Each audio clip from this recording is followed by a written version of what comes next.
আসসালামু আলাইকুম রহমতুল্লাহি ওয়া নাহমাদুহু ওয়া নুসাল্লি আলা রাসূলিহিল কারীম আম্মা বা'দ।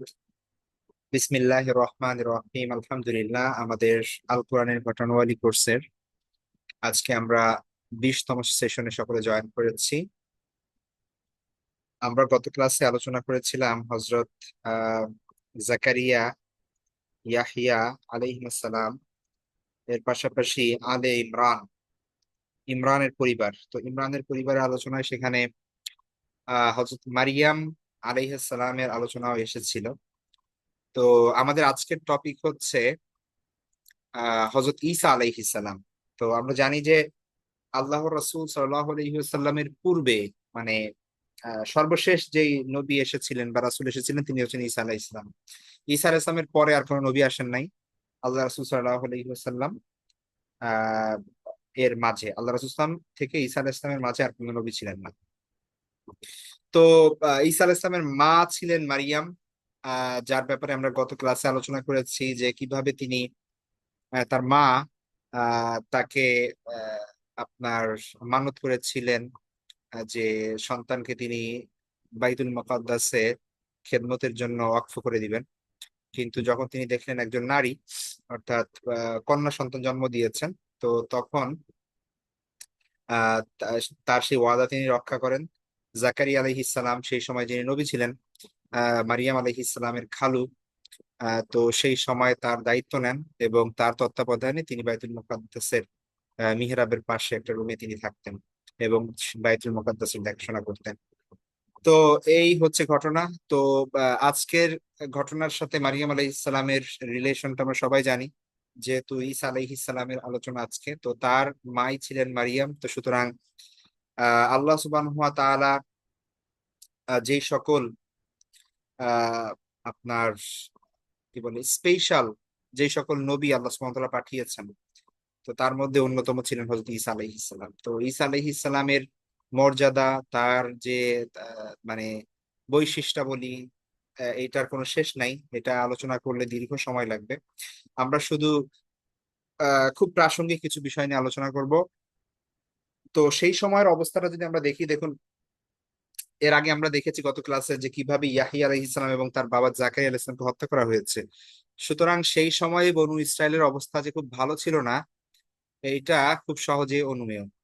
ঠিক আছে। তো এক তো হচ্ছে আপনার মানে পলিটিক্যাল অবস্থা খুব খারাপ ছিল সেই সময়ের। সেই স্থানটা মূলত সেই সময় রোমান সাম্রাজ্যের, বা হচ্ছে মানে যদি আরো স্পষ্ট বলা হয় পূর্ব রোমান সাম্রাজ্য, যেটা বাইজেন্টাইন এম্পায়ার পরবর্তীতে নাম হয়, তো সেই পূর্ব রোমান সাম্রাজ্যের অন্তর্ভুক্ত ছিল। এবং সেই সময়ে নানান ধরনের আহ মানে পলিটিক্যাল খেয়াস চলছিল। এর মধ্যে রিলিজিয়াস যারা আপনার ছিল, আপনার ধর্মযাজক ছিল, যারা হচ্ছে রিলিজিয়াস স্কলার যারা ছিলেন, আলেম যারা ছিলেন সেই সময়, এরা কেউই সত্য পথে ছিলেন না। অর্থাৎ যাদের তাওরাতের জ্ঞান ছিল, পূর্বের নবী মানে তাদের কিতাব তখন তাওরাত ছিল, অর্থাৎ মুসা আলাইহিস সালাম যে কিতাব নিয়ে এসেছিলেন বনু ইসরাইলের জন্য, তখনও তারা সেটা মানতো। কিন্তু কিছু কতিপয় মানুষ এর কাছে তাওরাত সীমাবদ্ধ ছিল, তারাই শুধু এগুলো পাঠ করতো। মানুষ শুধুমাত্র তাদের কাছে এসে জিজ্ঞেস করতো, আর তারা নিজেদের মতো করে নিজেদের স্বার্থের দিকে তাকিয়ে তারা সেগুলোর ব্যাখ্যা দিত। কোথাও কোথাও আল্লাহর বিধানকে পরিবর্তন করে দিত, কোথাও কোথাও নতুন কিছু বানিয়ে বলতো, কোথাও কখনো কখনো সেগুলো গোপন করত। তো এই ছিল সেই সময়ের অবস্থা। তো নানান ধরনের কারাপশন, নানান ধরনের সমস্যা, কুফুরি কার্যক্রম সবকিছুই সেই সময় বনু ইসরায়েলের মধ্যে ছিল। অর্থাৎ আল্লাহ সুবহানাহু ওয়া তাআলা যে যুগে যুগে নবী প্রেরণ করেছেন, আমরা দেখেছি সেই ইব্রাহিম আলাইহিস ইসলামের আহ পরবর্তীতে যে ইয়াকুব আলাইহিস ইসলাম, তাকেই তো বলা হয় ইসরাইল, এবং তার সন্তানদের মাধ্যমে যে বনু ইসরাইল, ইউসুফ আলাইহিস ইসলাম থেকে শুরু করে অনেক নবী সেখানে আমরা দেখি, যে মুসা আলাইহিস ইসলাম, হারুন আলাইহিস ইসলাম, ইউশা ইবনে নুন আলাইহিস সালাম। এরপরে আমরা দেখি শামাবীর আলাইহিস সালাম, তারপরে হচ্ছে দাউদ আলাইহিস সালাম, সুলাইমান আলাইহিস সালাম, হ্যাঁ, ইলিয়াস, তারপরে হচ্ছে আলিয়াসা, জুলকিফল। হ্যাঁ, এর আগে তারপরে তো আমরা এখানে পড়লামই। এরপরে আরো কিছু নবী আছে যেগুলোর নাম হয়তো বা আমরা মানে ওইভাবে কোরআনে বর্ণনা নাই, কিন্তু আমরা অন্য সোর্স থেকে জানি, যেমন হিজকিল আলাইহিস সালাম, উজাইর আলাইহিস সালাম, তারপরে হচ্ছে আপনার ইউনূস আলাইহিস ইসলাম ও বনু ইসরাইল নবী ছিলেন, কারো কারো মতে আইয়ুব আলাইহিস ইসলাম ও বনু ইসরাইল নবী ছিলেন। তারপরে হচ্ছে আপনার শেষে তো জাকারিয়া আলাইহিস ইসলাম, ইয়াহিয়া আলাইহিস ইসলাম, অর্থাৎ কোরআনে যত নাম এসেছে তার অধিকাংশই বনু ইসরাইলের নবী। ঠিক আছে, অর্থাৎ আরো তো অনেক নবী ছিলেন যাদের কথা আল্লাহ উল্লেখ করেননি। তো লাগাতার ধারাবাহিকভাবে এই নবীদের আগমন সত্ত্বেও বনু ইসরায়েলের অবস্থা এমন ছিল যে তারা সৎ পথ থেকে দূরে দূরে ছিল, সত্য থেকে তারা মুখ ফিরিয়ে নিয়েছিল। এবং তাদের যে মূল সমস্যা ছিল তারা হচ্ছে ধর্মযাজক যারা ছিল, বা সেই সময়ের ধর্মগ্রন্থের যারা পণ্ডিত ছিল, আহ সেই সো কল্ড আপনার মানে হুজুর শ্রেণী। ঠিক আছে, তো তাদের মধ্যেই মূল সমস্যা ছিল, এবং তারা ধর্মকে বিকৃত করে আপনার মানুষের মধ্যে গোমরাহি প্রচার করছিল, নিজেদের স্বার্থে ধর্মকে ব্যবহার করছিল, দুনিয়ার বিনিময়ে আখিরাতকে বিক্রি করছিল। এই ছিল সেই সময়ের অবস্থা। ঠিক আছে, তো এবং বিভিন্ন ধরনের ফিরকাবাজি, গোষ্ঠীগত বিরোধ, নানান ধরনের দল দলে বিভক্ত হওয়া, এই জিনিসগুলো তো ছিলই। নানান ধরনের কুসংস্কার, অর্থের মানে লোভ, দুনিয়ার মোহ, এই জিনিসগুলো আর পাশাপাশি কুফুরি কর্মকাণ্ড তাদের মধ্যে ছিল। রাজনৈতিক পরাধীনতা, তারপরে হচ্ছে নৈতিক অধঃপতন, এই সব কিছুর মানে মূল ছিল সেই সময় জেরুজালেম বা এই বনু ইসরায়েলদের মধ্যে ছিল এই বিষয়গুলো। তো এই অবস্থায় আল্লাহ সুবহানাহু ওয়া তাআলা তার এই বনু ইসরায়েলদেরকে ঠিক করার জন্য, এই পুরো সিস্টেমকে পরিবর্তন করার জন্য আল্লাহ সুবহানাহু ওয়া তাআলা ইচ্ছা করলেন, এবং তার মানে প্রিয় যেই নবী, মানে সব থেকে প্রিয় যেই নবী রাসূল, যাদের যাদের মানে যাদেরকে আল্লাহ সুবহানাহু ওয়া তাআলা খুব খুব বেশি মর্যাদা দিয়েছেন, খুব কাছের করে নিয়েছেন, এমন খুব আল্লাহর প্রিয় ভাজন যে নবী রাসূল ছিলেন 4-5 জন, তাদের মধ্যে থেকে অন্যতম একজন ছিলেন ঈসা আলাইহিস সালাম। তাকে আল্লাহ সুবহানাহু ওয়া তাআলা প্রেরণ করলেন এই বনু ইসরায়েলদের মাধ্যমে মধ্যে। এবং তার আগমন দুনিয়াতে এটা এটা নর্মাল ছিল না। তিনি আল্লাহ সুবহানাহু ওয়া তাআলা শুরুতেই মানে শুরু থেকেই বোঝাচ্ছিলেন যে যে আসছে তিনি হচ্ছেন স্পেশাল। এই কারণে মানে আহ মুজিজার মাধ্যমেই আল্লাহ সুবহানাহু ওয়া তাআলা, অলৌকিক একটা ঘটনার মাধ্যমে আল্লাহ সুবহানাহু ওয়া তাআলা ঈসা আলাইহিস সালামের আগমন ঘটান এই দুনিয়াতে। এবং ঈসা আলাইহিস সালামের জীবনে যদি আমরা দেখি যে সব থেকে বেশি যাকে মানে যাদেরকে মুজিজা দেওয়া হয়েছে, তাদের মধ্যে একজন হচ্ছে ঈসা আলাইহিস সালাম। আপনি অন্য সকল নবী রাসূলের মুজিজা দেখবেন যে একটা দুইটা এরকম, ঈসা আলাইহিস সালামের অনেকগুলি মুজিজা ছিল, এবং তার যে মুজিজা ছিল সেগুলোর তুলনা অন্য কোনো কিছুর সাথে চলে না। ঠিক আছে, তো এই জন্য ঈসা আলাইহিস সালাম ছিলেন খুবই স্পেশাল একজন নবী। আল্লাহ সুবহানাহু ওয়া তাআলা বনু ইসরাইলকে আমূল পরিবর্তন করার জন্য এবং তাদেরকে ঠিক করার জন্য ঈসা আলাইহিস সালামকে প্রেরণ করলেন। এবং মূসা আলাইহিস সালামের পরে ঈসা আলাইহিস সালামের মতো আহ গুরুত্বপূর্ণ এবং মর্যাদাপূর্ণ ইম্পর্টেন্ট নবী আর আসেন নাই বনু ইসরাইলের মধ্যে। ঠিক আছে, অর্থাৎ এই যে যে আমরা এতগুলো নবীর নাম বললাম যারা এই বনু ইসরায়েলের মধ্যে এসেছে, এবং আহ, আমরা তো নাম না জানা আরো শত শত নবী হয়তো বা তাদের মধ্যে এসেছে, কিন্তু মূসা আলাহ ইসলামের পরে ঈসা আলাহ ইসলামের মতো গুরুত্বপূর্ণ নবী আর কেউ ছিলেন না বনু ইসরায়েলের মধ্যে। এবং আল্লাহ সুবহানাহু ওয়া তাআলা এর আগে যে নবী রাসূলগণ পাঠিয়েছেন সবাইকেই তাওরাতের অধীনে পাঠিয়েছেন, অর্থাৎ যে আসবে নতুন কোনো বিধান নিয়ে তারা আসতো না, বরং তাওরাতকে ফলো করার জন্যই আসতো। এবং তাওরাত কেন্দ্রিক মুসা আলাইহিস ইসলামের কাছে যে কিতাব নাজিল হয়েছিল সেটা হচ্ছে তাওরাত, সেই তাওরাতটাকে তারা রিপ্রেজেন্ট করতো এবং সেইটাই মানুষের কাছে তুলে ধরতো। নতুন কোনো বিধান নিয়ে, শরীয়ত নিয়ে তারা আগমন করেন নাই। ঠিক আছে, কিন্তু ঈসা আলাইহিস সালাম যখন আগমন করেন, আল্লাহ সুবহানাহু ওয়া তাআলা চাইলেন যে তার মাধ্যমে পুরো সিস্টেমটাই চেঞ্জ করে দিবেন, পুরা শরীয়তটাকেই চেঞ্জ করে দিবেন, নতুন একটা শরীয়ত, নতুন একটা জীবন ব্যবস্থা তাদেরকে দান করবেন। এই জন্য আল্লাহ সুবহানাহু ওয়া তাআলা অন্যতম গুরুত্বপূর্ণ কিতাব শরীয়ত সম্বলিত ইনজিল ঈসা আলাইহিস সালামকে দান করলেন। তো এই জন্য ঈসা আলাইহিস সালামের আগমন এটা অন্য 8-10 জন নবীর মতো ছিল না, এটা স্পেশাল ছিল। এবং এই স্পেশালিটি বোঝানোর জন্য আল্লাহ সুবহানাহু ওয়া তাআলা শুরু থেকেই, তার জন্ম থেকেই মুজিজা দিয়ে দিয়ে শুরু করেছেন, যাতে মানে তার নবী হওয়ার ব্যাপারে কোনো ধরনের ডাউট, কোনো ধরনের দ্বিধাদ্বন্দ্ব, কোনো ধরনের সংশয় যেন কারো অন্তরে কাজ না করে। তো সেইটা আমরা যদি দেখি যে আহ আমরা ওই ঘটনার দিকে যাব, তার আগে ঈসা আলাইহিস ইসলামের ওভারঅল একটা পরিচয় আমরা জানি। অবশ্যই ঈসা আলাইহিস ইসলাম প্রেরিত হয়েছিলেন বনু ইসরায়েলের মধ্যে। তো বনু ইসরায়েলের মধ্যে আমরা জানি যে দীর্ঘ সময় পার হয়েছে, হ্যাঁ, শত শত বছর, কি হাজার বছর পার হয়ে গিয়েছে। আহ আহ, ইব্রাহিম আলাইহিস ইসলামের সময় থেকে প্রায় 2000 বছর পার হয়ে গিয়েছে, এই যে যেই সময়ের কথা আমরা বলছি। তো সেই সময়টাতে তো ঈসা আলাইহিস ইসলাম ছিলেন মূলত বনু ইসরায়েলের মধ্যে, অর্থাৎ সেই ইব্রাহিম আলাইহিস ইসলামের বংশধর, তার পুত্র ইসহাক এবং ইয়াকুব, তার পরবর্তীতে তার পুত্র ইয়াকুব আলাইহিস ইসলামের মাধ্যমে। এবং একটা বর্ণনায় পাওয়া যায় তিনি দাউদ আলাইহিস ইসলামের বংশধর ছিলেন, কারণ দাউদ আলাইহিস ইসলাম বনু ইসরায়েলের নবী ছিলেন। ঠিক আছে। আর আলে ইমরান আমরা জানি যে একটা মর্যাদাবান ফ্যামিলি। আল্লাহ সুবহানাহু ওয়া তাআলা যেই সকল পরিবারকে অন্য সকল পরিবারের উপর এবং পৃথিবীতে মর্যাদাবান করেছেন, শ্রেষ্ঠত্ব দিয়েছেন, তার মধ্যে একটা হচ্ছে ইমরানের পরিবার। তো সেই ইমরানের পরিবারে আমরা জানি যে ইমরানের সন্তানের নাম, ইমরানের মেয়ের নাম হচ্ছে মারিয়াম। ঠিক আছে। তো এবং সহি হাদিসেও বর্ণিত আছে যে আল্লাহ রাসূল সাল্লাল্লাহু আলাইহি ওয়াসাল্লাম বলেছেন যে স্পেশাল মর্যাদাপূর্ণ যে চারজন নারী জান্নাতের মধ্যে তাদের মানে অনেক বেশি সম্মান থাকবে, তাদের মধ্যে একজন হচ্ছেন এই আপনার আহ মারিয়াম বিনতে ইমরান। ঠিক আছে, অর্থাৎ ঈসা আলাইহিস সালামের মা মারিয়াম আলাইহিস সালাম। তো ঈসা আলাইহিস সালাম কোন সময় আসলে আগমন করেন? আমরা যদি সময়টা দেখি, এটা খুব সিম্পল, কারণ ঈসা আলাইহিস সালামের জন্মের ওই সময়টা থেকেই মূলত আমাদের এই খ্রিস্ট সন গণনা করা হচ্ছে। তা আমরা এখন আছি 2025 সনে। ঠিক আছে, তার মানে প্রায় 2000 বছর আগে, 1 বছর এদিক সেদিক হতে পারে, বিভিন্ন মতামত আছে সে ব্যাপারে। বাকি প্রায় মানে রাফলি বলা যেতে পারে যে 2000 বছর আগে ঈসা আলাইহিস সালামের আগমন ঘটেছিল, যেটা হিসাব করলে রাসূল সাল্লাল্লাহু আলাইহি ওয়াসাল্লামের জন্মের প্রায় 550 বছর, 570 বছর পূর্বে।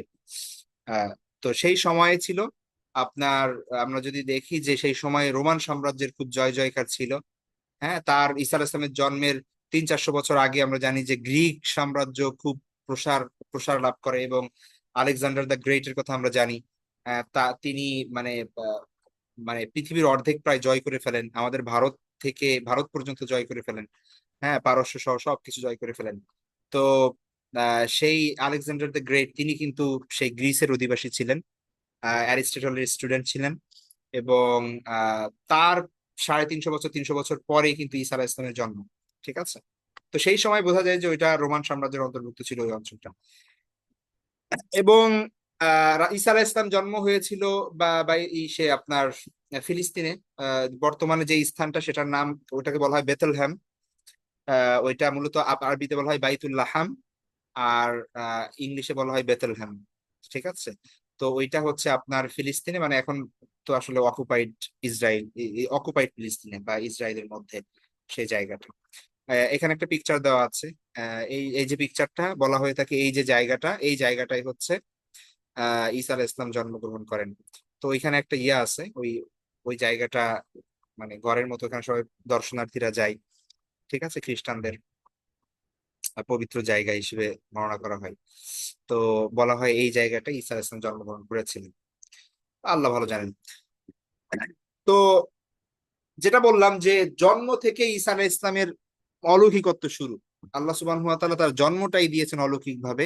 এটা বড় একটা মেসেজ ছিল মানুষের জন্য, যে যিনি আসছেন এই পৃথিবীতে তিনি কোন সাধারণ মানুষ নন, তিনি আমূল একটা চেঞ্জ আনার জন্য, একটা বিরাট পরিবর্তন আনার জন্য তিনি এই পৃথিবীতে আগমন করছেন। তো কোরআনের বর্ণনা আমরা দেখি, আপনি সূরা মারিয়াম, মারিয়াম নামে একটা সূরাই আছে কোরআনে। হ্যাঁ, এটা কোরআনে 19 নম্বর সূরা।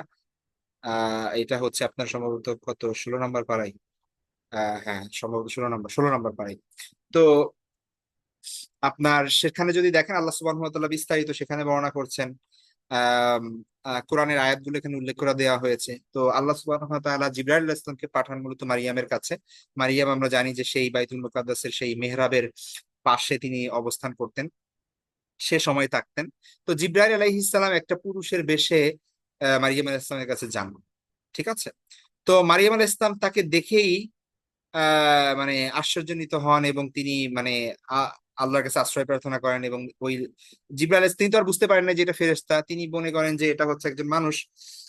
তো তিনি দেখেই বলেন যে আহ ইন্নী আউযু বির-রহমানি মিনকা ইন কুনতা তাকিয়া, যে আল্লাহর কাছে আমি তোমার থেকে আশ্রয় প্রার্থনা করছি যদি তুমি তুমি আল্লাহকে ভয় করো, ঠিক আছে, তুমি যদি মুত্তাকি হও।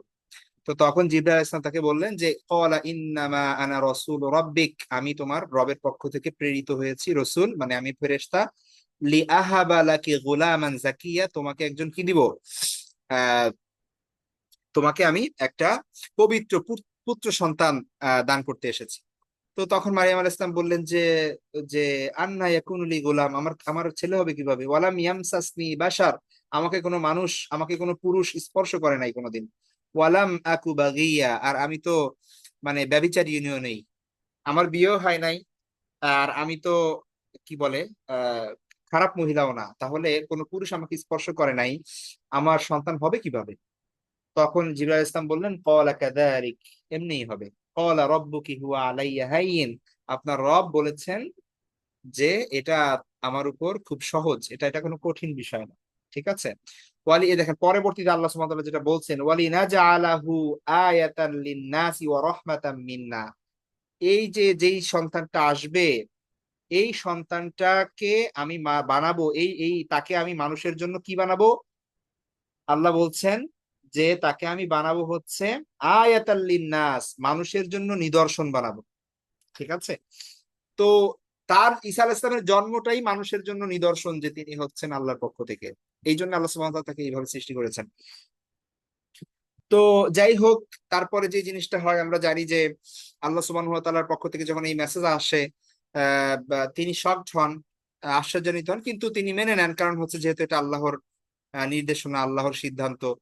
এবং আমরা জানি যে মারিয়াম আলাইহিস সালাম তিনি ছোটবেলা থেকেই তার মায়ের, অবশ্যই তার মা এবং তার পুরো ফ্যামিলি, তার খালু, তারা খুব মুত্তাকি ফ্যামিলি, পরহেজগার ফ্যামিলি, সুতরাং আল্লাহর সিদ্ধান্তের বাইরে তিনি অন্য কিছু ভাববেন সেটা তো কল্পনাও আসবে না। বরং তিনি আল্লাহ তাকে এই সৌভাগ্য দিয়েছেন যে ঈসা আলাইহিস সালামের মতো একজন মর্যাদাপূর্ণ নবী তার গর্ভে জন্মগ্রহণ করেছে, এটা তার জন্য অনেক বড় একটা মর্যাদার বিষয়। তো যাই হোক, পরে যেটা হলো সেটা হচ্ছে আহ পরবর্তীতে তিনি গর্ভবতী হলেন, এবং তারপরে তিনি কি করলেন, আহ তারপরে সূরা মারিয়ামের মধ্যে বিস্তারিত আছে এই ব্যাপারটা, তার যখন প্রসব বেদনা আসলো, তিনি সেখানে মানে একটা নির্জন স্থানে তিনি চলে গেলেন, ঠিক আছে। তারপরে সেখানে তিনি সন্তান প্রসব করলেন। তারপরে তিনি সেই সময় বলছেন সেখানে কোরআনের মধ্যে এসে যে ক্বালাত ইয়া লাইতানি মিততু ক্বাবলা হাযা ওয়া কুনতু নাসিয়াম মানসিয়া, মানে তিনি খুব আক্ষেপ করছিলেন যে মানে মানুষ কি বলবে, এবং তার শারীরিক কষ্ট, মনস্তাত্ত্বিক অবস্থা এমন ছিল যে তিনি মানে আক্ষেপ করছিলেন যে হায়, আমি যদি এখন মরে যাইতাম, আমি যদি একদম নাসিয়া মানসিয়া হয়ে যেতাম, আমি যদি একদম মানে নাই হয়ে যেতাম, বলি না আমরা এরকম, তো নাসিয়া মানসিয়ার অর্থ হচ্ছে এরকম আর কি। নাসিয়া মানসিয়া হচ্ছে মানুষের মানে বিস্মৃত হয়ে যেতাম আর কি, মানুষের স্মরণ থেকে, মানুষের স্মৃতি থেকে আমি হারিয়ে যেতাম, মানে কেউ আমার কথা আর মনে করতো না, আর কেউ জানতো না যে আমি কোথায় কি আছি, বা কেউ আমাকে নিয়ে ভাবতো না, এমন যদি হয়ে যেতাম আমি, ঠিক আছে। তো আল্লাহ সুবহানাহু ওয়া তাআলা সেই সময় তাকে সান্ত্বনা দেন এবং তাকে বলেন যে ওখানে একটা খেজুর গাছ ছিল, তো সেই খেজুর গাছ ধরে নাড়া দিতে বলেন। তো তিনি খেজুর গাছ ধরে নাড়া দেন এবং সেখান থেকে আহ পাকা খেজুর পড়ে, এবং সেখান থেকে তিনি সেগুলো আহার করেন, সেখান থেকে পান করেন।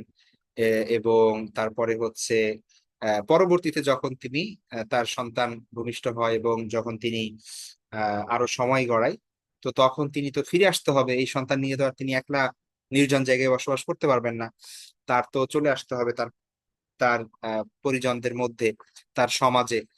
তো তিনি যখন ফিরলেন, সেই সময় মানুষের প্রতিক্রিয়া ছিল কি, মানুষ যখন দেখলো যে মারিয়াম, যে সবাই জানে যে সে অবিবাহিত, ঠিক আছে, হঠাৎ করে সে থেকে একটা সন্তান নিয়ে আসছে, তো তখন মানুষ প্রশ্ন করতে লাগলো, নানা ধরনের কথা বলতে লাগলো, তার পবিত্রতা নিয়ে প্রশ্ন করতে লাগলো, বিভিন্ন অভিযোগ আনলো, ঠিক আছে। এটা স্বাভাবিক, কারণ হচ্ছে কিভাবে জানবে, মানে মানুষ তো আর জানে না যে তিনি বিবাহ করেছেন, বা বিবাহ ছাড়া মানুষ কিভাবে, হাজবেন্ড ছাড়া একটা সন্তান আসতে পারে, কিন্তু এটা তো আল্লাহর কুদরত, এটা তো মানুষটা সেই পর্যন্ত জানে না, এই পর্যন্ত তো ঠিক আছে। তো মানুষটা সেই সময় প্রশ্ন করলো যে যে আহ হে মারিয়াম, তুমি আল্লাহ সুবহানাহু ওয়া তাআলা কোরআনের মধ্যে উল্লেখ করেছেন যে কি বলে, এর আগে আল্লাহ সুবহানাহু ওয়া তাআলা তাকে শিখিয়ে দিয়েছেন যে কেউ যদি তোমাকে কিছু জিজ্ঞেস করে, ঠিক আছে, যে ফাকুলি ইন্নী নাযারতু লির-রহমানি সাওমা, আমি আল্লাহর জন্য কি রেখেছি, রোজা রেখেছি। ফালান উকাল্লিমাল ইয়াওমা ইনসিয়া, কোন মানুষের সাথে আমি আজকে কথা বলবো না। তো গত ক্লাস আলোচনা করেছি যে জাকারিয়া আলাইহিস ইসলামের সময়, সেই সময় নিয়ম ছিল যে রোজা রাখলে আপনার কথা বলা যাবে না, ঠিক আছে। তো কেউ, তিনি মানে মানুষের প্রশ্ন থেকে বিরত থাকতে তিনি এই কথা বলতে আল্লাহ নির্দেশ দিলেন যে তুমি যদি এটা বলো তাহলে কেউ তোমাকে কোশ্চেন করবে না, কারণ হচ্ছে রোজাদারের সাথে তারা কোশ্চেন করবে না। সবাই জানে এই সিস্টেম যে রোজাদারের সাথে কথা বলা যাবে না। তো তখন যখন তিনি ফাআতাত বিহি কওমাহা তাহমিলুহু, তার সন্তানকে কোলে নিয়ে যখন তিনি তার সম্প্রদায়ের মধ্যে ফিরে আসলেন, কলু, তারা বলল, ইয়া মারইয়ামু লাকাদ জিতি শাইআন ফারিয়া, হে মারিয়াম, তুমি তো এক অদ্ভুত কাণ্ড ঘটিয়েছো, ঠিক আছে, তুমি এটা কি করলা। ইয়া উখতা হারুনা মা কানা আবুকি ইমরাআন সাবিয়া, সরি, ইয়া উখতা হারুনা মা কানা আবুকি ইমরাআ সাউইন ওয়া মা কানাত উম্মুকি বাগিয়া। মানুষ বলতে লাগলো যে হে হারুনের বোন, মানে হারুনের বোন কেন বলা হয়েছে এটা দুইটা ব্যাখ্যা আছে। একটা বলা হয়েছে যে মারিয়াম আলাইহিস ইসলামের ভাই ছিলেন একজন হারুন, তার নাম ছিল হারুন। আর অন্য একটা ব্যাখ্যা আছে যে যেহেতু তিনি হারুন আলাইহিস সালামের বংশধর, মুসা আলাইহিস ইসলামের থেকে এসেছেন, তো এই জন্য তাকে বলা হয়েছে ওই দৃষ্টিকোণ থেকে উক্তা হারুন, আল্লাহ ভালো জানেন। তো তাকে বলা হলো যে তোমার বাবা তো কি ছিল না, অসৎ ছিল না, আর তোমার মাও তো খারাপ ছিল না, তাহলে তুমি এটা কি ঘটালা, ঠিক আছে। তখন মারিয়াম আলাইহিস ইসলাম, তিনি তো কথা বললেন না, তিনি ইঙ্গিত করে তার সন্তানকে দেখালেন যে ওকে জিজ্ঞেস করো, ঠিক আছে। তো ফাআশারাত ইলাইহি ক্বালু, তারা বলল, কাইফা নুকাল্লিমু মান কানা ফিল মাহদি সাবিয়া, এই দোলনার বাচ্চা, কোলের শিশুর সাথে আমরা কিভাবে কথা বলবো, ঠিক আছে, কিভাবে কথা বলবো। তো এই পর্যন্ত ঠিক আছে, মানুষ কোয়েশ্চেন করতেই পারে, কারণ হচ্ছে একজন যুবতী মেয়ে, সে একটা সন্তান প্রসব করেছে, আহ যার বিবাহ হয় নাই, এখানে মানুষ কোয়েশ্চেন করতেই পারে, এটা স্বাভাবিক। কিন্তু এর পরে যেটা হলো সেটা হচ্ছে যখন প্রমাণ হয়ে যাবে, আল্লাহ মুজিজার মাধ্যমে যখন দেখিয়ে দিবেন যে না আসলেই এটা আল্লাহর পক্ষ থেকে হয়েছে, এর পরে যে বিরোধিতা করবে এটা কুফরি, ঠিক আছে। অর্থাৎ প্রমাণ, দলিল পাওয়ার আগ পর্যন্ত আপনি ডাউট করতে পারেন, কিন্তু যখন স্পষ্ট হয়ে যাবে এই ব্যাপারে, যখন দলিল প্রদান করা হবে এবং এই ব্যাপারটা স্পষ্ট হয়ে যাবে, সুস্পষ্ট হয়ে যাবে, তখন কিন্তু আর কি করা যাবে না। তখন এটা আপনার মিথ্যারোপ করা যাবে না তখন। তো মারিয়াম আলাইহিস সালাম যখন আঙ্গুল তুলে দেখালেন তার শিশুর দিকে, ঈসা আলাইহিস ইসলাম তখন সেই কোলের বাচ্চা, তিনি আল্লাহ সুবহানাহু ওয়া তাআলা অলৌকিক ভাবে তাকে কথা বলার ক্ষমতা দিলেন এবং তিনি কথা বলতে থাকলেন। একটা একটা মানে আপনার মৌরিতানিয়া নাকি সম্ভবত, বা বা আফ্রিকার কোন একটা কান্ট্রির ওই বাচ্চাদের কোরআনের আয়াত পড়া ভাইরাল হয়েছিল, আপনারা সবাই জানেন কিছুদিন আগে, বা হয়তো বছর খানেক আগে বা 2 বছর আগে, ওই যে ক্বালা ইন্নী আব্দুল্লাহি আতানিয়াল কিতাব। তো এই যে যে আয়াতগুলো এখানে পড়া হয়েছে, সেই আয়াতগুলোই মূলত সূরা মারিয়ামের মধ্যে এই বিষয়গুলো বর্ণনা করছে। ক্বালা মানে হচ্ছে শিশুটি বলল, ঈসা আলাইহিস সালাম বললেন যে ইন্নী আব্দুল্লাহ, আমি হচ্ছে আল্লাহর বান্দা, আতানিয়াল কিতাব, তিনি আমাকে কিতাব দিয়েছেন, আল্লাহ আমাকে কিতাব দিয়েছেন, হ্যাঁ। ওয়াজআলানি নাবিয়্যা, এবং আমাকে নবী বানিয়েছেন। ওয়াজআলানি মুবারাকান আইনামা কুনতু, আর তিনি আমাকে বরকতময় করেছেন যেখানেই আমি থাকি না কেন, ঠিক আছে। ওয়া আওসানি বিস সালাতি ওয়াজ যাকাতি মা দুমতু হাইয়া, আর আমি যতদিন জীবিত থাকি আল্লাহ আমাকে সালাতে যাকাতের নির্দেশ দিয়েছেন, ঠিক আছে। তো এইভাবে তিনি কি করলেন, দোলনায় থেকে তার কোলে থেকে, মায়ের কোলে থেকে তিনি তার, তিনি বললেন যে তিনি আল্লাহর পক্ষ থেকে। সুতরাং এখন মানুষ যারা প্রকৃত মানে যাদের অন্তরে বক্রতা নেই, যারা আল্লাহর প্রতি বিশ্বাস স্থাপন করবে, তারা বুঝে গেল যে হ্যাঁ, এ এ হচ্ছে আল্লাহর পক্ষ থেকে। কারণ একটা ছোট বাচ্চা, হ্যাঁ, হয়তো কয়েকদিন বয়স অথবা কয়েক ঘন্টা বয়স যদি ওই দিনই এসে থাকেন, তো সেই ছোট বাচ্চা কিভাবে কথা বলছে, কিন্তু তারা তো নিজ চোখে প্রত্যক্ষ করছে। সুতরাং এটা আল্লাহর পক্ষ থেকে না হলে এই মুজিজা তো হওয়া সম্ভব না। সুতরাং এইভাবে তারা, তাদের মধ্যে দুইটা ভাগ হয়ে গেল, কেউ কেউ তার নামে অপবাদ দিতে লাগলো, আবার কেউ কেউ এটা মেনে নিল। তো যাই হোক, তো ঈসা আলাইহিস সালাম এর বৈশিষ্ট্যের মধ্যে এটাও একটা বৈশিষ্ট্য যে তিনি অন্য, সাধারণত আমরা দেখি নবীদের ক্ষেত্রে যে তারা 40 বছর বয়সে নবুয়ত পেয়েছেন। সাধারণত আমাদের নবী মোহাম্মদ সাল্লাল্লাহু আলাইহি ওয়াসাল্লাম 40 বছর বয়সে নবুয়ত পেয়েছেন। মুসা আলাইহিস সালামের ব্যাপারটাও দেখি আমরা যে তিনি অনেক পরে, প্রায় 40 বছর বয়সে নবুয়ত পেয়েছেন। অন্যান্য নবীদের ক্ষেত্রে আমরা সেটা দেখি। কিন্তু ঈসা আলাইহিস ইসলামের বৈশিষ্ট্য এটা যে আল্লাহ সুবহানাহু ওয়া তাআলা তাকে এই ছোটবেলা থেকেই, মানে তিনি বাচ্চা সেই সময় থেকেই তিনি কি করছেন, আল্লাহ মানে কোরআনের আয়াত তো স্পষ্ট আমাদের কাছে যে তিনি সেই সময় বলছেন যে আল্লাহ আমাকে কিতাব দিয়েছে। ক্বালা ইন্নী আব্দুল্লাহি আতানিয়াল কিতাব ওয়া জাআলানি নাবিয়্যা। আমাকে আল্লাহ নবী বানিয়েছেন, আমাকে কিতাব দিয়েছেন। সুতরাং এই দোলনার সময় থেকে, একদম শিশু শৈশব থেকেই, ঠিক আছে। অনেক স্কলারের মতে মানে অফিসিয়ালি নবী হয়েছেন ঈসা আলাইহিস সালাম বা নবুয়ত পেয়েছেন হচ্ছে আরো অনেক পরে, 30 বছরের সময়। আবার কেউ কেউ বলেন যে না, তিনি জন্ম থেকেই নবী, মানে জন্ম থেকেই তিনি নবুয়তের দায়িত্ব আল্লাহ তাকে দিয়েছেন বা তাকে নবী বানিয়েছেন, ঠিক আছে। তো যাই হোক, আল্লাহ সুবহানাহু ওয়া তাআলা তাকে ইনজিল কিতাব প্রদান করেন। এবং ইনজিল কিতাবের কিতাব মূলত তাওরাতের সত্যায়নকারী ছিল। এবং তবে তাওরাতের কিছু বিধান রহিত করে নতুন করে দেওয়া হয়েছিল ইনজিলে, মানে আপডেট করে নিউ ভার্সন দেওয়া হয়েছিল সেই সময়ের মানুষের জন্য। যেই রকম শরীয়ত প্রযোজ্য ছিল, যেই রকম বিধিবিধান তাদের জন্য সহজ ছিল, সেই বিষয়গুলোই মূলত ইনজিলে দেওয়া হয়েছিল। অনেক কিছু ছিল যেগুলো তাওরাতে হারাম ছিল, ইনজিল এসে সেগুলোকে বৈধ করেছিল। এরকম অনেক বিষয় আছে আহ যেগুলো তাওরাতের মধ্যে কঠিন ছিল, পরবর্তীতে ইনজিল এসে সেগুলোকে সহজতর করেছে। তো এই ধরনের অনেক বিষয় ছিল। তো আল্লাহ সুবহানাহু ওয়া তাআলার পথে মানুষকে আহ্বান করেন। যখন তিনি বড় হন, মানুষকে আল্লাহর পথে আহ্বান করেন এবং মানুষকে আল্লাহর বিধিবিধান মেনে নেওয়ার জন্য, দিনের উপর মানে জীবনযাপন করার জন্য উৎসাহিত করেন। কিন্তু সেই সময় যারা তাওরাতের এই যে ভ্রষ্ট আলেম ছিল, যারা দিন বিক্রি করতো দুনিয়ার জন্য, যারা নিজেদের পছন্দ মতো তাওরাতের বিধান পরিবর্তন করতো, হ্যাঁ, তাদের প্রতি তিনি যখন দাওয়াত দেন, আল্লাহর সতর্কবার্তা শোনেন, তারা এর শত্রু হয়ে যায়।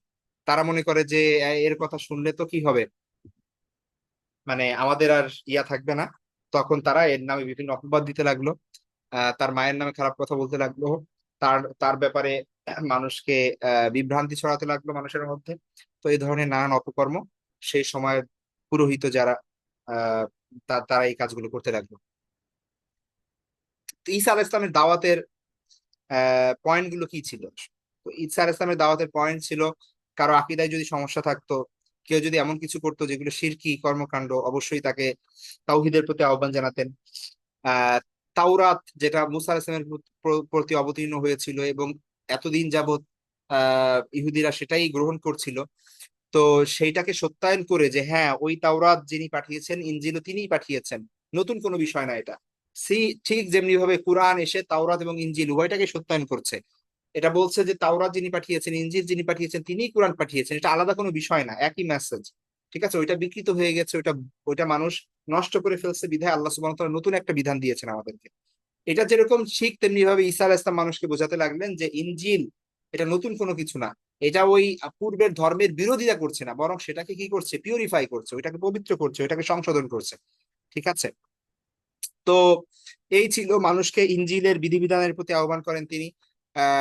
বিশেষ করে আত্মিক শুদ্ধতা, সেই সময়ের মানুষ উপর দিয়ে সব ধর্মকর্ম পালন করত, কারণ সেই সময় মানুষের কাছে ধর্মগ্রন্থ ছিল, ধর্মযাজক ছিল, সবাই অনেক কিছু করত, কিন্তু আত্মিক শুদ্ধতা ছিল না, নৈতিকতা ছিল না, ঠিক আছে, অন্তর কলুষিত ছিল মানুষের।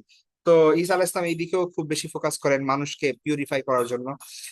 আখিরাতের বিশ্বাস, পরকালের হিসাব নিকাশ, জান্নাত জাহান্নামের দাওয়াত দেন এবং ভ্রান্ত বিশ্বাস, রীতিনীতি সেগুলো খণ্ডন করেন, যে কি কি তাদের মধ্যে ভুল বিশ্বাস আছে, কি কি ভুল কাজ, কাজের মধ্যে তারা লিপ্ত, ভুল আমলের মধ্যে তারা লিপ্ত, সেগুলোর তিনি সংশোধন করেন। তো এই কাজগুলো ঈসা আলাইহিস সালামের মূলত প্রধান দাওয়াতের বিষয় ছিল। তো স্বাভাবিকভাবে এই যে প্রতিক্রিয়াটা হয়, কিছু মানুষ বিশ্বাস স্থাপন করে, কিছু মানুষ অবিশ্বাস করে, বিরোধিতা করে, কিছু মানুষ চরম পর্যায়ের বিরোধিতা করে শত্রুতা শত্রু হয়ে যায়, ষড়যন্ত্র করতে থাকে, নানান ধরনের প্ল্যান করতে থাকে, তাই না? এই ধরনের জিনিস আমরা সবার ক্ষেত্রে দেখি। তো ঈসা আলাইহিস সালামের অনুসারী যারা ছিলেন, তাদেরকে বলা হতো হাওয়ার, যেমন আমাদের নবী সাল্লাল্লাহু আলাইহি ইসলামের অনুসারীদেরকে বলা হয় সাহাবী, আর ঈসা আলাইহিস সালামের অনুসারী যারা ছিল তাদেরকে বলা হতো হাওয়ারি। ঠিক আছে। তো যারা তার কথার উপর ঈমান এনেছিল, যারা তার শিষ্যত্ব গ্রহণ করেছিল, যারা তার ছাত্র ছিল এবং সাথী ছিলেন, এবং ওয়ালাইকুম আসসালাম। এবং ঈসা আলাইহিস সালামের দাওয়াতকে তারা আন্তরিকভাবে গ্রহণ করে এবং বিভিন্ন স্থানে তার সাথে দাওয়াতি কাজে শরিক হয়, সব সময় তার পাশে থাকে, তো এই মানুষদেরকে বলা হতো হাওয়ারি। যেটা আমাদের নবী সাল্লাল্লাহু আলাইহি ইসলামের সাথে আমরা জানি যে তার যে প্রিয় সাহাবীরা আবু বকর, ওমর, উসমান, আলী রাদিয়াল্লাহু তাআলা আনহুম, এছাড়া অন্যান্য সাহাবীরা, তারা সর্বদা তার পাশে থাকতেন। প্রয়োজনে তার কথা মানে বিভিন্ন প্রয়োজন পূরণ করতেন, তার কথাই শুনতেন। তিনি তাদেরকে বিভিন্ন জায়গায় পাঠাতেন, বিভিন্ন কাজে পাঠাতেন। তো এই ধরনের মানুষজন, কিছু মানুষ ছিল তার পাশে। এর মধ্যে স্পেশাল খুব কাছের মানুষ ছিল 12 জন বলা হয়। ঠিক আছে, বলা হয় যে 12 জন ছিল খুবই কাছের মানুষ। ঠিক আছে, খুব কাছের কাছের মানুষ ছিল 12 জন, যারা তার খুব ক্লোজ ছিল। এনাদের সাথে তিনি তার সবসময় উঠা বসা ছিল। আর বনু ইসরায়েলের অধিকাংশ মানুষ, বিশেষ করে ধর্মীয় নেতা পণ্ডিতরা, ইহুদি ধর্মগুরুরা, এরা ঈসা আলাইহিস সালামকে অস্বীকার করেছিল। তার মুজিজাকে তারা জাদু মনে করত। তারপরে হচ্ছে তার বাণীকে তারা অপপ্রচার চালাতো, এই ব্যাপারে মিথ্যাবাদী বলতে থাকে। ঠিক আছে। এবং তাদের যে নিজেদের যে ক্ষমতা, নিজেদের যে মানে প্রিভিলেজ, যে অ্যাডভান্টেজ গুলো তারা নিচ্ছিল, এগুলো নিজেদের স্বার্থ, এগুলো হারানোর ভয়ে ঈসা আলাইহিস সালামকে ঘোর বিরোধিতা শুরু করে। এবং জনগণের মধ্যে মানে যখন ঈসা আলাইহিস ইসলামের আহ, মানে কথা সবাই গ্রহণ করতে লাগলো, তারা আরো ভয় পেয়ে গেল এবং তার বিরুদ্ধে নানান ধরনের অভিযোগ করে তারা তাকে হত্যা করার জন্য বিভিন্ন ষড়যন্ত্র করতে করতে লাগলো। তো আল্লাহ সুবহানাহু ওয়া তাআলা ঈসা আলাইহিস ইসলামকে যে সকল মুজিজা দিয়েছিল, প্রথমত তো তার জন্মটাই একটা মুজিজা। শৈশবে তিনি তার মায়ের পক্ষে কথা বলেছেন। এত দুধের শিশু, সে কথা বলতে পারছে, এটাও অনেক বড় একটা মুজিজা। এর পাশাপাশি আরো কিছু মুজিজা যেগুলো তার ইমানের মানে তার দাওয়াতের সত্যায়নের জন্য আল্লাহ সুবহানাহু ওয়া তাআলা তাকে দিয়েছিলেন। তার মধ্যে একটা হচ্ছে অন্ধ রোগী এবং কুষ্ঠ রোগী, জন্মান্ধ ব্যক্তি এবং কুষ্ঠ রোগী, তাদের তিনি হাতের স্পর্শে কি করতে পারতেন, আল্লাহর ইচ্ছাই জন্মান্ধকে তিনি দৃষ্টি শক্তি ফিরিয়ে দিতে পারতেন এবং কুষ্ঠ রোগীকে সুস্থ করে দিতে পারতেন। সেই সময় এগুলোর কোনো চিকিৎসা ছিল না। মৃতকে তিনি জীবিত করে দিতে পারতেন আল্লাহর ইচ্ছায়, তিনি বলতেন যে কুম্বি ইজনিল্লাহ, আর মৃত দাঁড়িয়ে যেত। ঠিক আছে। মাটির পাখি, মাটি দিয়ে পাখি তৈরি করে তিনি উড়িয়ে দিতে পারতেন, সেটা পাখির মতো উড়ে চলে যেত আল্লাহর হুকুমে। তিনি মাটির পাখিকে, মাটি দিয়ে পাখি বানিয়ে সেটার ভিতর প্রাণ সঞ্চার করতে পারতেন। তারপরে হচ্ছে মানুষকে দেখে বলে দিতে পারতেন যে সে, তার ঘরে কি রান্না হয়েছে, সে কি খেয়ে আসছে, আর কি সে জমায় রাখছে বাসায়, এই সব কিছু বলে দিতে পারতেন। ঠিক আছে। এবং ঈসা আলাইহিস ইসলামের আরেকটা মুজিজা হচ্ছে একটা বিশেষ ঘটনা, সেটা হচ্ছে তার শিষ্য হাওয়ারীদের অনুরোধে তিনি আসমান থেকে আল্লাহর কাছে দোয়া করে সরাসরি একদম দস্তরখান মানে অবতীর্ণ করান এবং আসমানি খাবার আহার করেন। ঠিক আছে, অর্থাৎ আকাশ থেকে একদম খাদ্য নামিয়ে আনেন দোয়ার মাধ্যমে আল্লাহর কাছ থেকে। এটাও তার বড় একটা মুজিজা। তো এই এই মুজিজা কিন্তু অনেক বড় বড় একটা মুজিজা। ঠিক আছে, এবং এগুলো ঈসা আলাইহিস সালামকে দেওয়া হয়েছিল, আল্লাহ সুবহানাহু ওয়া তাআলা তাকে দিয়েছিলেন। সুতরাং এত কিছু দেখার পরেও যেই ব্যক্তি বিশ্বাস করবে না যে তিনি আল্লাহর পক্ষ থেকে প্রেরিত এবং তিনি হচ্ছেন আল্লাহর রাসূল, তাহলে সে নিশ্চিতভাবেই জেনে বুঝে আহ হয় অহংকারের কারণে, অথবা দাম্ভিক্যের কারণে, অথবা হচ্ছে তার স্বার্থের কারণে, হিংসার কারণে, কোনো না কোনো কারণে সে তার দিনকে ফলো করছে না। কিন্তু তার অন্তরে কোনো ডাউট থাকার আর কোনো কি নাই, সুযোগ নাই। তো এর মধ্যে কিছু গুরুত্বপূর্ণ ঘটনা যেটা হাওয়ারীদের সাথে আপনার সম্পর্ক, আকাশ থেকে খাদ্য নামানো, তারপরে হচ্ছে বিশেষ করে তাকে হত্যা চেষ্টা, এটা অনেক বড় একটা ঘটনা যেটা আমরা দেখব। যে ঈসা আলাইহিস সালামকে, ঈসা আলাইহিস সালাম যখন আহ মানে মানুষের মধ্যে জনপ্রিয় হতে লাগলেন এবং তার দাওয়াতের প্রভাব যখন চারিদিকে ছড়িয়ে পড়তে লাগলো, সেই সময় সেই ইহুদি ধর্মযাজক যারা ছিল তারা খুব ভীত হয়ে পড়লো তাদের অবস্থানকে নিয়ে। ঠিক আছে। এবং তারা তার নিজেদের ক্ষমতার জন্য একটা হুমকি মনে করলো ঈসা আলাইহিস সালাম। তো তাকে একটা হত্যা পরিকল্পনা করলো তারা। সেই সময়ের যারা মানে রোমান সাম্রাজ্যের যে গভর্নর ছিল সেই সময়ের, আহ ওইখানকার, তো তার কাছে মিথ্যা অভিযোগ করলো এবং ঈসা আলাইহিস সালামকে যেন ক্রুশবিদ্ধ করে হত্যা করা হয়, এই জন্য তারা বিভিন্ন ধরনের চাপ প্রয়োগ করতে লাগলো। তো ঈসা আলাইহিসসালাম আত্মগোপনে ছিলেন। সেই সময় যখন তিনি শুনতে পারলেন যে তাকে হত্যা করা হবে, রাষ্ট্রীয়ভাবে ফরমান জারি হয়েছে এবং সবাই তাকে খোঁজ করছে, তো তার যে 12 জন সহযোগী, প্রিয় মানে শিষ্য, তাদেরকে নিয়ে তিনি ছিলেন, ঠিক আছে। এবং আপনার সেইখানের একজন, ওই ওই 12 জনের মধ্যে ওইখানে অনেক অনেক মানুষ ছিল, বিভিন্ন মানুষের সেখানে আপনার মানে বাইবেলে বর্ণিত আছে তাদের নাম কি ছিল, ঠিক আছে। তো একজনের নাম ছিল পিটার, আর একজনের নাম ছিল জুডাস। জুডাস ইস্কারিয়ট নাম ছিল একজনের। তো বাইবেলের বর্ণনা অনুযায়ী জুডাস ইস্কারিয়ট নামে একজন হাওয়ারি ছিল। আহ সে অর্থের লোভে ঈসা আলাইহিস ইসলামকে, মানে তার অবস্থান কোথায় আছে এটা শত্রুদেরকে জানিয়ে দেয়।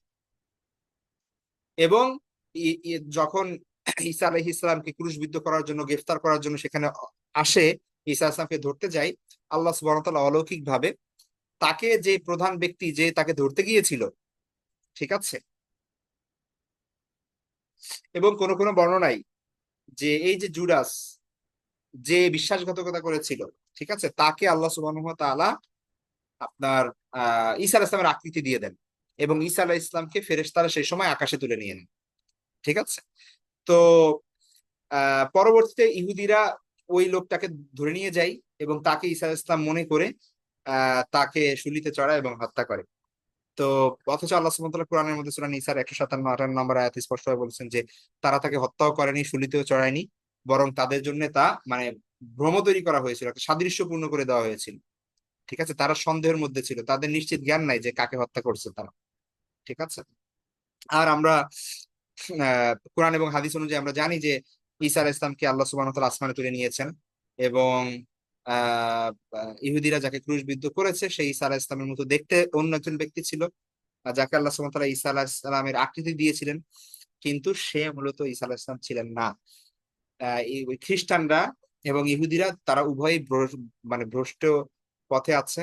ইহুদিরা মনে করছে তাকে হত্যা করে ফেলছে, আর খ্রিস্টানরা মনে করছে তাদের প্রিয় মানে নবীকে, বা এখন তো তারা আসলে নবী মনে করে না, তারা গড গড মনে করে বা গডের পার্ট মনে করে, তো তাকে তারা হত্যা করে ফেলেছে। কিন্তু আল্লাহ বলছেন যে তারা স্পষ্ট ভুলের মধ্যে আছে, বরং তারা তাকে হত্যাও করতে পারে নাই, তারা তাকে শুলিতেও চড়াতে পারে নাই। এবং আমরা জানি, আমাদের বিশ্বাস আছে যে কিয়ামতের পূর্বে ঈসা আলাইহিস সালামের আগমন হবে, এবং সেটা কিয়ামতের একটা বড় লক্ষণ। এটা একটা পেইন্টিং, খুব ফেমাস একটা পেইন্টিং, দ্য লাস্ট সাপার নামে, ঠিক আছে, আপনারা হয়তো জেনে থাকবেন। আহ মানে এটা হচ্ছে লিওনার্দো দা ভিনসির আপনার একটা ফেমাস পেইন্টিং, মানে যিনি ওই যে মোনালিসা আঁকছেন যিনি।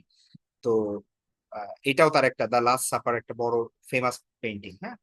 তো এইখানে মূলত আকার দেওয়া হয়েছে যে 12 জন শিষ্য নিয়ে ঈসা আলাইহিস ইসলাম মানে আহার করছেন, এবং এইখানের একজন, এইখানে যে ব্যক্তি আছে, মানে উনি এই যে যে ব্যক্তিটা, এনার নাম হচ্ছে এই যে জুডা, মানে জুডাস, আর এটা হচ্ছে পিটার। তো এই যে জুডাস, সে হচ্ছে মূলত বিশ্বাসঘাতকতা করে আর কি। তো এটা একটা খুব ফেমাস পেইন্টিং। যাই হোক, এই পেইন্টিংটা দেখালাম এই কারণে যে মানে স্টোরির সাথে যেহেতু আছে, বাকি আহ এইটা আমাদের আসলে আহ মানে কোনো মানুষের পেইন্টিং করাই তো আসলে বৈধতার মধ্যে পড়ে না। সেই ক্ষেত্রে নবী বা তার সাহাবী বা ওটা তো আউট অফ কোয়েশ্চেন, ঠিক আছে। এটা মানে কি বলে আপনার, তারা করেছে অনুমান ভিত্তিক করেছে আর কি, ঠিক আছে, যেহেতু এটা এক্সিস্ট করে এবং অনলাইনে এটা ছড়ানো আছে। আপনাকে জানালাম যে এরকম একটা আপনার পেইন্টিং আছে, যেটাকে লাস্ট সাপার বলে, দ্য লাস্ট সাপার, অর্থাৎ শেষ রাতের খাবার আর কি। হ্যাঁ, এরপরেই বলা হয়ে থাকে যে বিশ্বাসঘাতকতা করে সে ধরায় দেয় আর কি পরের দিন। তো ঈসা আলাইহিস ইসলামকে আকাশে উঠে নেওয়ার পরে, বা খ্রিস্টান এবং ইহুদিদের ধর্মমতে হত্যা করার পরে যে জিনিসটা হয় সেটা হচ্ছে যে মূলত তার যে সেই সময় বিরাট একটা মানে পারসিকিউশন চলে। ঈসা আলাইহিস সালামের অনুসারী যারা ছিল তাদেরকে হত্যা করার জন্য উঠে পড়ে লেগে সবাই, মানে কে কে মানে সবাই যে যেখানে পারে আত্মগোপনে চলে যায়, এবং গোপনে গোপনে তারা কি করতে থাকে, আহ আল্লাহর ইবাদত করতে থাকে। যেমনি ভাবে আমরা জানি যে ঈসা মানে ওই যে আসহাবে কাহাফের গুহায় যে 7 জন যুবক আশ্রয় নেয়, তারাও পরবর্তী সময়ের যারা খ্রিস্ট ধর্ম গ্রহণ করেছিল বা ঈসা আলাইহিস সালামের ধর্ম সেই সময় যে পিওর ধর্ম ছিল সেটা গ্রহণ করেছিল। এবং সেটার কারণে তাদের উপর পারসিকিউশনের ভয়ে তারা ওই লুকিয়ে থাকে গুহার মধ্যে। ঠিক আছে, ওইটা ওইটা ঘটনা আমরা সামনে পড়বো ইনশাল্লাহ। তো সেই সময়ের অনেকেই শহীদ হয়েছিলেন, অনেকেই নির্যাতনের শিকার হয়েছিলেন। তো প্রথম যুগে যে হাওয়ারি যারা ছিল তারা ঈসা আলাইহিস সালামের প্রকৃত অনুসারী ছিল, তারা তাওহীদের উপর ছিল। পরবর্তীতে সেন্ট পল নামে একজন ধর্মযাজক আবির্ভূত হয়। সে মূলত ইহুদি ছিল, কিন্তু পরবর্তীতে সে খ্রিস্ট ধর্ম গ্রহণ করে এবং সে ইঞ্জিলকে নিজের মতো করে ব্যাখ্যা করতে থাকে। ঠিক আছে, এবং আস্তে আস্তে আস্তে আস্তে আপনার ঈসা আলাইহিস সালামের যে মৌলিক শিক্ষা সেগুলোই বিকৃতি আসে। মানুষ ঈসা আলাইহিস সালামকে আল্লাহর পুত্র মনে করে, তারপর বিভিন্ন ধরনের শিরকি কর্মকাণ্ডে লিপ্ত হতে থাকে। ঠিক আছে, তো ঈসা আলাইহিস সালামকে মূলত বেশি আবেগ দিয়ে বেশি শ্রদ্ধা দিতে গিয়ে গিয়ে গিয়ে গিয়ে মানুষ তাকে শ্রদ্ধার এমন অবস্থানে করে, বেশি ভালোবাসতে গিয়ে তাকে হচ্ছে আল্লাহর পুত্র বলে মানে মেনে নিতে থাকে। এবং খ্রিস্ট ধর্ম নামে নতুন একটা ধর্ম গজায় আর কি। ঠিক আছে, যেটার সাথে ঈসা আলাইহিস সালামের ধর্মের কোনো সম্পর্ক নাই। এবং ইনজিল কিতাব যেটা মানে বাইবেল, যেটা বাইবেলের মধ্যে মূলত নিউ টেস্টামেন্ট ওল্ড টেস্টামেন্ট দুইটাই আছে, অর্থাৎ তাওরাত ইনজিল দুইটাই আছে। তো সেইটাও অনেকবার পরিবর্তিত হয় এবং এর মধ্যে অনেক বিকৃতি প্রবেশ করে। পরবর্তীতে গিয়ে যেই রোমান সম্রাট যেই রোমান সাম্রাজ্য খ্রিস্ট ধর্মের ঘোর বিরোধিতা করছিল, সেই রোমান সাম্রাজ্য সাম্রাজ্যের সম্রাট যিনি ছিলেন কনস্ট্যান্টাইন, কি বলে ওনার নাম, কনস্ট্যান্টাইন। ঠিক আছে, তো এই কনস্ট্যান্টাইন তিনি খ্রিস্ট ধর্ম গ্রহণ করেন। তো সম্রাট কনস্ট্যান্টাইন খ্রিস্ট ধর্ম গ্রহণ করার পরে রাষ্ট্রীয়ভাবে তিনি খ্রিস্ট ধর্ম প্রচার করা শুরু করেন এবং তারপরে খ্রিস্ট ধর্ম সব জায়গায় ছড়িয়ে যায়। এই যে আমরা এখন দেখি ইউরোপ জুড়ে, রাশিয়া জুড়ে বা এই এই এলাকা জুড়ে সব জায়গায় খ্রিস্ট ধর্ম। কিভাবে? কারণ হচ্ছে এইটা যে রাষ্ট্রীয়ভাবে সেই সময় খ্রিস্ট ধর্ম গ্রহণ করা হয় এবং সবাই খ্রিস্ট ধর্ম গ্রহণ করে, সে সব জায়গায় প্রচারণা চালানো হয় রাষ্ট্রীয় মদদে এবং সব দিকে ছড়িয়ে যেতে থাকে। ঠিক আছে, তো এই হচ্ছে সেই সময়ের অবস্থা। এবং আমরা জানি যে আসহাবে কাহাফের সেই লোকেরা যখন, সাতজন যুবক যখন ঘুম থেকে উঠে, তখন কিন্তু তারা যখন উঠে সেই সময় দেখে কিন্তু সবাই তারা খ্রিস্ট ধর্মের অনুসারী হয়ে গেছে, তাদের জীবনের আর কোনো ভয় নাই এখন। ঠিক আছে, বাকি এটা আস্তে আস্তে আস্তে আস্তে একটু একটু করে পরিবর্তন হতে থাকে। আর এখন আমরা জানি, এখন কি আল্লাহ রাসূল সাল্লাল্লাহু আলাইহি ওয়াসাল্লামের সময়, অর্থাৎ 500 550 বছর পরেই খ্রিস্ট ধর্ম পরিপূর্ণভাবে বিকৃত হয়ে যায় এবং মানুষ আল্লাহর পরিবর্তে ঈসা আলাইহিস সালাম, স্বয়ং ঈসা আলাইহিস সালামের কি করতে থাকে, পূজা করতে থাকে, তার ইবাদত করতে থাকে। তো এই হচ্ছে বিষয় ঈসা আলাইহিস সালামের। এবং আমাদের যে বিশ্বাসের যে জায়গাটা, যে ঈসা আলাইহিস সালাম কিয়ামতের পূর্বে আবার পুনরায় পৃথিবীতে আগমন করবেন ইমাম মাহদির সময়ে, এবং দাজ্জালের ফিতনা হবে যখন, দাজ্জালকে তিনি হত্যা করবেন। এবং সেই সময় খ্রিস্টানদের মধ্যে ভুল ধারণা তিনি দূর করবেন, তৃতীয়বাদের খণ্ডন করবেন এবং তিনি প্রমাণ করবেন যে তিনি আল্লাহর বান্দা এবং আল্লাহর রাসূল, তিনি আল্লাহর পুত্র নন। ইসলামী শরীয়তের অধীনে তিনি থাকবেন এবং শরীয়ত প্রতিষ্ঠা করবেন, তার নেতৃত্বে সবকিছু চলবে। ঠিক আছে, এবং বিশ্বে শান্তি ন্যায় প্রতিষ্ঠা হবে, তিনি হজ উমরা আদায় করবেন। তো এই ব্যাপারগুলো আমরা হাদিসের ভিত্তিতে জানি যে কিয়ামতের আলামত হিসেবে ঈসা আলাইহিস সালামের আগমন হবে এবং তিনি আবার বিবাহ শাদী করবেন, তার হয়তো সন্তানাদি হবে এবং তিনি ইন্তেকাল করবেন, আবার তাকে দাফন করা হবে। তো এই বিষয়টা এখনো মানে বাকি আছে আর কি। ঈসা আলাইহিস সালামের পার্ট 1 পড়লাম আমরা, আর পার্ট 2 আল্লাহ ভালো জানেন যে কবে এটা আসবে। তো এই হচ্ছে বিষয় ঈসা আলাইহিস সালামের। বাকি যে বিষয়গুলো থাকে, কিছু ছোটখাটো বিষয় আছে, এগুলো ইনশাল্লাহ আমরা নেক্সট ক্লাসে চেষ্টা করব। আসহাবে কাহাফ সহ, তারপরে হচ্ছে আপনার আসহাবুল আইকা, আহ তারপরে আসহাবুল আইকা হয়ে গেছে আমাদের, শোয়াইব আল ইসলামের ওরাকে বলা হতো। আসহাবুল উখদুদ নামে একটা ঘটনা আছে সূরা বুরুজের মধ্যে, খুবই সংক্ষিপ্ত ভাবে শুধু তাদের কথা উল্লেখ করা হয়েছে। তারপরে হচ্ছে আপনার এই যে জুলকারনাইন। ঠিক আছে, এই ধরনের কিছু ঘটনা আছে, বিচ্ছিন্ন ঘটনা, এগুলো নিয়ে ইনশাল্লাহ আমরা নেক্সট ক্লাসে আলোচনা করবো। হয়তো নেক্সট ক্লাসে আমাদের যদি সম্ভব হয় আমরা কোর্সটা শেষ করে দিব, আর যদি মানে সম্ভব না হয় তাহলে হয়তো আরেকটা ক্লাস থাকতে পারে, দেখা যাক ইনশাল্লাহ। তো আজকে এই পর্যন্তই থাকবে, নেক্সট ক্লাসে আবার দেখা হবে ইনশাল্লাহ। সে পর্যন্ত সবাই ভালো থাকবেন, দোয়া করবেন। আল্লাহ হাফেজ, আসসালামু আলাইকুম রহমতুল্লাহ।